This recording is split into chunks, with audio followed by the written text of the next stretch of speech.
My name is Maxim, and I am a Isildur. My name is Emma, and I'm Eärien. My name is Lloyd, and I'm Elendil.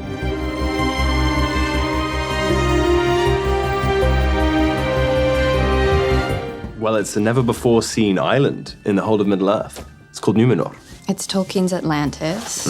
It was gifted to a section of men for their contribution to the war against Morgoth. Everyone's quite healthy. You don't get sick until you're about to die. And you don't die till you're at least 300 and something. Yeah. If you're lucky. It's a good life. I would say it's like the peak of ancient Rome or ancient Greece. Yes. Yeah. It's an Elysium, right? Paradise. Yeah. Beautiful. They're a strong seafaring nation as well. A lot of boats. They like to travel around, and they've explored Middle-earth. Great athletes, poets, you can be all of those things. It's everything I want to be in a human. And really tall. Yeah. Yeah. As Isildur grows, he gets a bit more handsome than he is at the moment. It just goes with being Numenorian, you know. You start off really like an ugly duckling and then grow better. Just taken after my father, of course. The island kingdom of Numenor. It's pretty epic, if I do say so myself. Yes, it's a very powerful island kingdom of men. So as far as the race of men go, we are apex man. We are superhuman. We're taller, broader, stronger, bigger. We live longer. Which is why they hired us. Yes. Stands to reason. We're very powerful people in a very powerful kingdom. Indeed. So powers and strengths that are unique to Numenor. I think whatever the typical man of Middle-earth can do, Numenorians can do it better. Not to brag.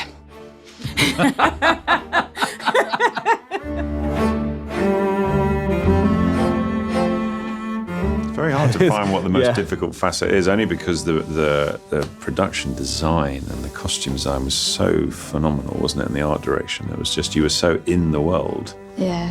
it became easy. I would say convincing yourself that you can pass as a superhuman. You know, carrying the weight of that adjective. Lloyd didn't struggle with that, actually. No, that's not true. But I mean, the times we were doing stunt fights and sword fighting, it was just, you imagine this Olympic athlete idea. They would be so much faster than I could be. They would be so much more coordinated. So all of that stuff, riding horses. Obviously, you have elves riding a horse. Elves are extraordinary, but we're one step back from those. So the ability on a horse should be absolute beauty. So that's a bit of a challenge, wasn't it? Yeah. Well, we trained a lot for that. We trained a lot. Let's for that. see.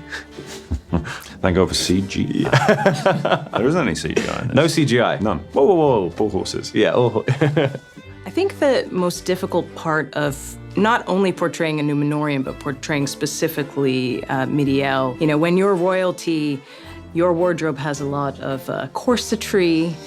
I have some pretty heavy headgear as well.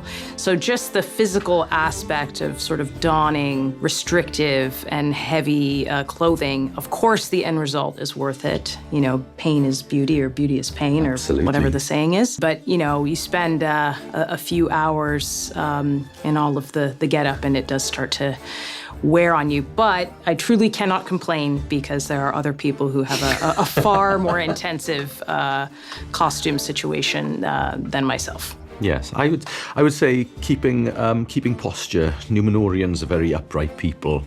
They walk with their heads held high. So with everything that we've got on, which is, I mean, fabulous, it's incredible. But sometimes keeping the posture for long periods. You've got it now. I've got it now, yeah. That's the Pilates. That's yoga with Kylie.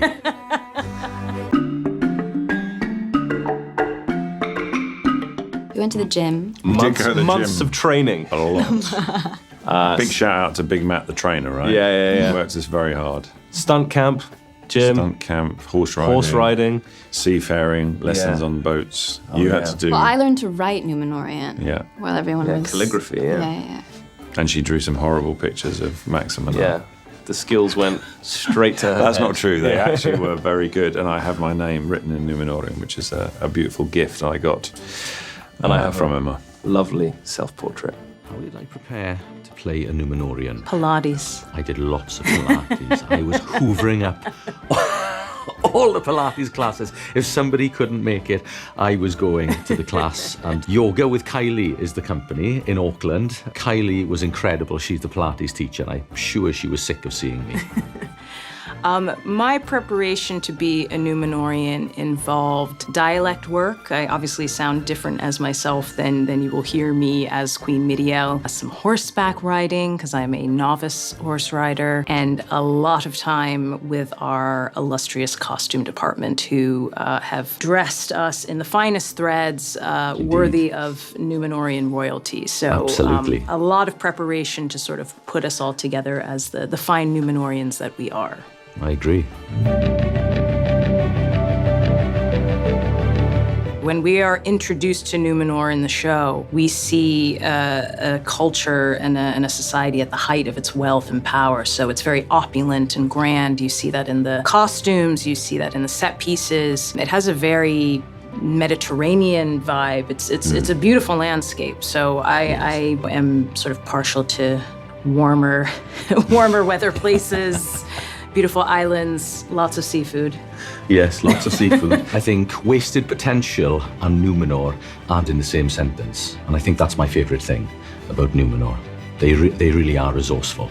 I like how they travel everywhere by horse. It's quite cool. I like their pride in their ability to create with their own minds and hands. Yes, they've been given all these incredible gifts by the elves, but they've developed them and extended them through their own ability. And I think that's probably why they potentially are starting to feel that they might be as good as the elves, right? Just as. Just as. Why wouldn't they be? And they're all human at the end of the day as well. But with a bit of elvish in the background, obviously, particularly in our family line. Exactly, yeah.